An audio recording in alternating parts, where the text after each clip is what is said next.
반갑습니다. 주식탐구생활 전진입니다. 이번 시간에는 2월 3주차 주간 테마주 상승률 상위 종목분들을 좀 살펴보는 시간을 갖도록 하겠습니다. 자, 주초부터 좀 좋은 모습을 보였던 것은 역시 차기 대선주 쪽이 좋은 모습을 보였습니다. 아무래도 이제 한국당에서 그 전당대회를 앞두고 지금 뭐 TV 토론회도 하는 등 좀 이슈몰이를 좀 하고 있죠. 그러다 보니까 차기 대선주가 좀 활발한 움직임을 보였었고요. 짐 로저스의 방북 소식이 또 나오면서 남북 경협주도 역시 좀 활발한 모습을 보였습니다. 반면에 이제 수소차 관련주들이 이제 대부분 좀 소강 상태에 빠진 상태에서 미코 같은 종목들이 일부 좀 시세를 좀 표출하려고 하는 모습을 좀 보였어요. 그리고 주 후반에는 화장품 관련주들이 긍정적인 실적이 발표되면서 좀 테마를 형성을 했었습니다. 그러나 이제 화장품 관련주들 같은 경우는 실적이 좋은 두 종목을 좀 압축하실 필요가 있을 것 같고요. 차트를 보면서 그 주가의 흐름을 좀 살펴보도록 하겠습니다.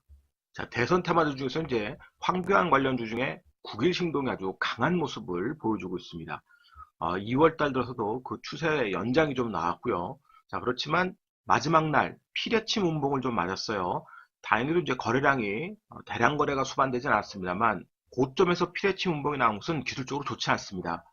바로 이제 월요일장이라도 이 피뢰침 운봉 맞았던 자리를 장대 양봉으로 장악하지 못하면 위의 고점 물량은 계속해서 부담으로 작용할 수 있어요. 그래서 이렇게 고점에서 놀고 있는 종목을 보기보다는 저점에 있는 종목을 보는 게 낫고요. 아세아텍 같은 경우도 좀 강한 흐름을 좀 보여줬습니다. 자, 이렇게 플랫폼을 만들어 놓고요. 그리고 나서 시세를 분출하고 역시 고점에서 일정 부분 물량 출회가 나왔습니다. 그래서 고점에서 물량 출회가 나온 종목들을 여러분들이 관심 있게 보시기보다는 고점에서 물량 소화를 좀 하고 있는 종목들, 그런 종목들이 훨씬 더 유리한 거예요. 자, 오세훈 관련주 중에서는 지금 아이리버가 역시 추세 상승을 하려고 하고 있습니다. 그래서 오세훈 관련주들이 눌림목이 나오면 반등할 수 있는 소지가 충분히 있습니다. 물론 아이리버는 지금 오세훈 관련주로 엮였다기보다는 방탄소년단 관련주로 엮이면서 지금 추세를 상승하고 있는 과정인데요. 아주 수급 여건도 좋고 눌림목도 좋습니다. 매물 출회되지 않고 양봉이 연속으로 지금 출하는 과정이기 때문에 오세훈 관련주 쪽에서는 이제 아이리버를 조금 관심 있게 보셔도 괜찮을 것 같습니다. 아무래도 이제 한국당 전당 때문에 대선주들이 뜨다 보니까 역시 반대쪽에 있는 지금 여당 인사로 구별될 수 있는 유시민 관련주도 좀 급등하는 모습들을 보였습니다. YBM넷이 계속해서 지금 고공전투를 벌이고 있는데 거래량 수반이 상당히 좋습니다만 위에 꼬리를 계속 길게 달고 있는 것은 매물 부담을 안고 있기 때문에 좋은 모습은 아닙니다. 이 매물이 소화되는 과정을 조금 기다려야 될 것 같고요. 자, 풍강 같은 경우도 급등이 나왔습니다만 역시 긴 꼬리 단 음봉을 맞았기 때문에 매물 소화를 좀 해야 됩니다. 포비스TNC 같이 이런 종목의 모습이 좋다는 소리입니다. 같은 급등이 나와도 매물 소화를 긴 꼬리에서 꾸준하게 하면서 저점을 높여가는 종목들, 이런 종목들이 좋은데요. 단지 이렇게 좋은 그림을 만들었다고 해도 다시 거래가 줄면서 음봉을 맞는다든지 또는 거래가 터지면서 음봉을 맞게 되면 순식간에 되밀릴 수 있어요. 그러니까 거래가 쓰면서 이 고점 2,500원대를 안착하려고 하는 시도가 나와야 좋다는 소리입니다. 자, 덕신하우징도 마찬가지로 지금 대량 거래를 수반하면서 수급을 장악하려고 하는 모습을 보였습니다. 그래서 기술적 흐름으로 보면 덕신하우징의 모습이 가장 좋습니다. 거래량도 지금 100억대 이상의 거래량을 만들었고 특히 장대 양봉 만든 날 거래량이 상당히 좋았습니다. 그래서 그런 모습들이 계속해서 매물 소화를 하면서 반등이 나오면 이 2,300원대 진입 시도를 할 수 있습니다. 그렇기 때문에 유시민 관련주 쪽에서는 덕신하우징의 흐름을 조금 관찰을 좀 해보실 필요가 있어요. 이낙연 관련주 같은 경우는 이제 일야가 모처럼 장대 양봉을 만들었습니다. 거래량도 일부 수반했는데 좀 더 많은 거래량이 필요합니다. 앞전에 이렇게 터졌던 이런 거래량들이 좀 필요한데요. 조금 이런 부분에서는 아쉽습니다만 점진적으로 거래량을 만들면서 직전 고점을 좀 노려보려고 했던 거니까요. 눌림목이 나와서 재차 거래량을 수반한다면 이 직전 고점인 1940원을 돌파 시도할 가능성이 많이 있습니다. 그래서 눌림목 과정이 어떻게 나오는지 잘 지켜보시면 될 것 같아요. 역시 대선주 쪽도 전당대회가 끝나기 전까지 한번 계속 순환매할 가능성이 있습니다. 그래서 대선주들 순환매 흐름을 잘 추적해 보시고요. 대북주 중에서 역시 강세 흐름을 유지했던 종목은 통일교 관련 종목 중에서 일신석재가 그런 모습을 보였습니다. 또다시 대량 거래를 수반했습니다만 역시 이 꼬리 진입 시도는 하는데 부담스러운 거죠. 그래서 꼬리를 달고 다시 조금 밀렸습니다. 그러나 양봉으로 일단 마감을 했고요. 이 쌍봉, 단기 쌍봉의 또 모습이 나왔기 때문에 이 매물 소화 과정이 나와야 되고요. 그래서 일신석재가 쉰다면 지난번에도 설명드렸듯이 용평 리조트가 쉴 때는 일신석재가 움직이고 일신석재가 쉬면은 용평 리조트가 움직여야 될 텐데 지금 그런 모습들이 계속 나오고 있습니다. 시나리오대로. 특히 용평 리조트의 흐름이 좋은 건요. 기술적으로 이 저점을 깨지 않은 상태에서 눌림목 조정이 나왔습니다. 거래량이 감소하니까 당연히 눌림목이 나오겠죠. 자, 그런데 눌림목 과정을 잘 보세요. 여러분들이 앞으로도 급등주를 발견하게 되면 급등주의 눌림목 흐름을 잘 추적해 보실 필요가 있습니다. 특히 눌림목이 나올 때 캔들의 몸통 자체가 크면 좋지 않고요. 캔들의 몸통이 작은 게 좋고 특히 윗꼬리보단 밑꼬리가 이렇게 계속 달리는 게 좋습니다. 이런 식으로요. 밑꼬리가 계속 달리고 있죠. 양봉이 나오거나 또는 음봉일 땐 밑꼬리가 달거나 이런 모습들이 좋습니다. 그러면서 주요 저점을 깨지 않고 계속 고공전투를 벌입니다. 그러면 이 저점을 깨지 않고 움직이면은 시세를 한번 분출할 수가 있다는 소리입니다. 대신 시세를 분출할 때는 역시 이런 거래량이 수반이 돼야 됩니다. 그래서 장 초반부터 거래가 바짝 붙고 들어오는지 아니면 장 초반은 쉬어가는 모습이 나오다가 장 중반쯤에 갑자기 수급이 붙으면서 거래량을 폭발시킨다 그러면 역시 고점에 대한 도전을 한번 시도하려고 하는 거니까요. 그럴 때 빠른 매매를 좀 하실 필요가 있고 여전히 금주에 한번 또 시세 분출에 대한 가능성이 있기 때문에 이 저점이 깨지지 않는 상태에서는 꾸준하게 여러분들 관찰을 하셔야 될 종목입니다. 자, DMZ 관련주들도 조금씩 움직임들이 나오는데요. 단지 움직임이 나오는데 거래량이 부족합니다. 언제든지 거래량이 부족한 것들은 순식간에 다 되밀려 버릴 수가 있어요. 그런 약점은 좀 갖고 있습니다. 자, 코아스 같은 경우는 모처럼 거래량을 만들면서 좋은 모습들을 좀 보이고 있습니다. 눌림목이 나오는데도 양봉의 모습이 좀 나왔고요. 그러나 전체적인 다른 대북주에 비해서는 거래량 자체가 많지 않습니다. 거래 대금이 크지 않기 때문에 큰 세력들의 입성이라고 보기는 어려워요. 그래서 DMZ 관련주들은 전체적으로 대부분 다 거래량도 작고 거래 대금 자체가 좀 많이 부족합니다. 그래서 이쪽에서 움직임을 여러분들 노리시는 것보다는 역시 거래량이 크고 거래 대금이 많이 집중되어 있는 통일교 관련된 용평 리조트라든지 이런 종목들 오히려 관심 있게 보시고 원전 해체 관련주들도 여전히 좋은 흐름입니다.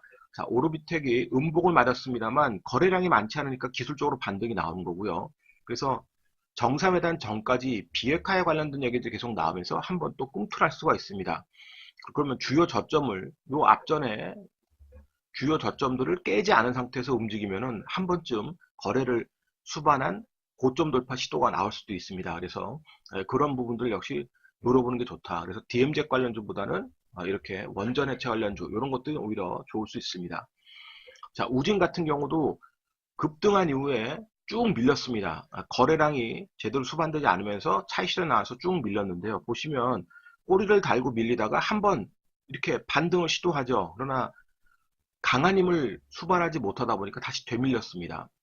그리고 나서 양봉으로 또 저점을 일단 유지를 했는데요. 그러면 이 저점이 깨지지 않은 상태에서 움직인다 그러면 다시 이 앞전의 고점까지는 어렵습니다. 개볼 동반에서 떨어졌기 때문에 아주 강력한 재료가 나오지 않는 이상은 여기를 돌파하기는 어렵고요. 그러면 요 7,000원짜리의 진입을 한번 시도할 수 있다는 소리입니다.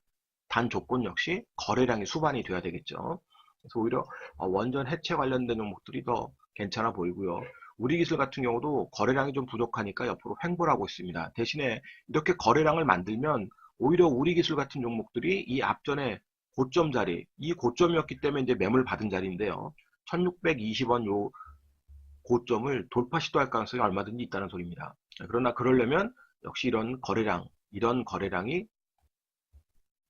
거래량들이 수반이 돼야 그런 모습들이 나오는 거예요. 그래서 장 초반의 테마주들은 어디에서 거래가 빠르게 붙고 강하게 붙는지를 여러분들이 보신다면 대응할 수 있는 기회를 만들 수 있어요.